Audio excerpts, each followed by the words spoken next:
చెయ్యి వేసి బొట్టు పెట్టినా తాళి బొట్టు మెడను కట్టి బొట్టు పెట్టినా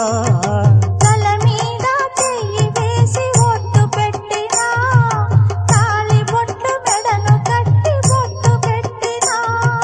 సన్ని కళ్ళు తొక్కినా సప్త పదులు మెట్టినా సన్ని కళ్ళు తొక్కినా సప్త పదులు మెట్టినా మనసు మనసు కలపడమే మంత్రం పరమార్థం శ్రీరస్తు శుభమస్తు